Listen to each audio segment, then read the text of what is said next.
Mads Barnkop from Kaizer Power Electronics here. You don't always need a laser cutter or water jet in order to make something that looks nice. Mostly of all, just use some common hand tools, and in this video I will show you how I'm making this metal stencil plate. I really do wish that I owned a water jet or laser cutter, however, because what I did here was I made a regular toner transfer. So I printed out this on photo paper with my laser printer, and with a normal iron for clothes, I simply transferred the toner to the aluminium plate here.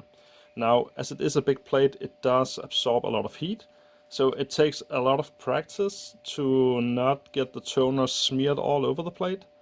So you have to secure the edges of it, and be sure to apply the heat evenly, and also to rub all surfaces of the toner you want to transfer. And then I thought, hey, I'll just use a thread saw with metal blades to do this. And I would say I got 22 letters here, and that has taken me quite some hours, because I can average about 2 letters before I ruin the blade, and it's so dull that it simply breaks. So let me just give an example of how I will saw this E out, and we can talk a bit about best practices and how to use the thread saw in metal.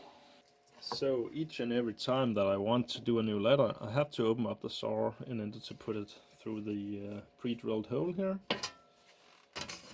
So if I turn the plate around, just move the blade in carefully to not break it.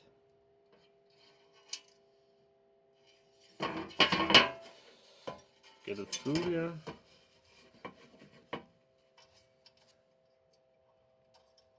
Bend the bow saw together, the thread saw together, and tighten the blade up good. Now what I prefer to do is get into a corner of the letter, because that makes turning the saw somewhat easier.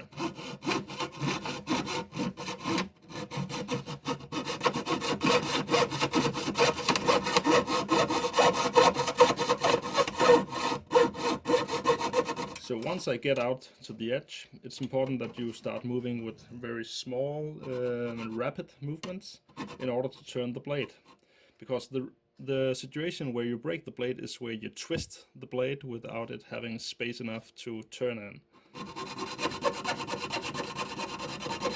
So small rapid movements while you turn both saw and plate around. And we are ready to do the long straight side here. Now I do long strokes to utilize the whole blade.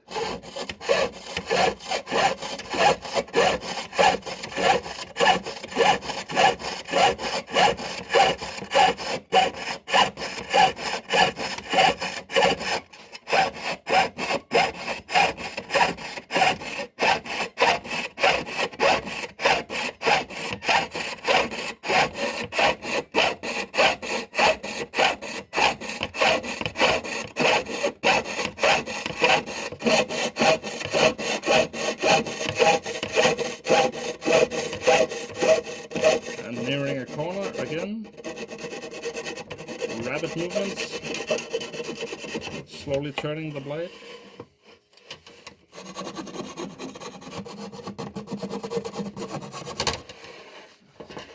And just like that, we are ready for the other side.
And there we have it, a nice square hole.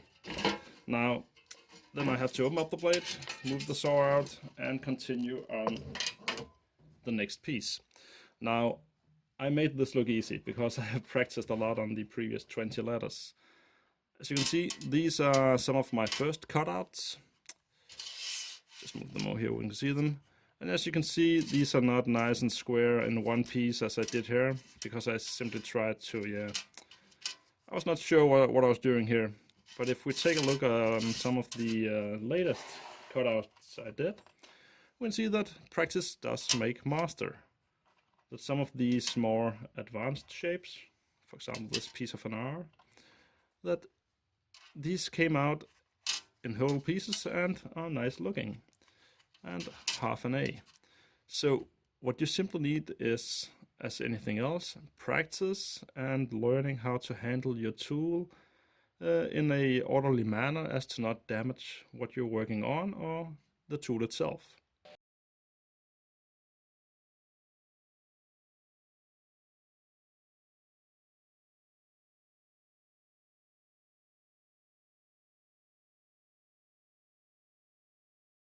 Here it is, and it looks absolutely gorgeous. Just look at it. I mean, on the camera, I'm pretty sure that looks awesome. There are some minor errors and it's not always straight edges, but what does that matter for something that you're going to spray paint anyway? So that's also just a lid from a RF amplifier. So yeah, another good use for some old materials. So let's see how that gets turns out when I spray paint it. Now it's a little windy here outside, but I'll just try my best to keep it at a 20 centimeter distance.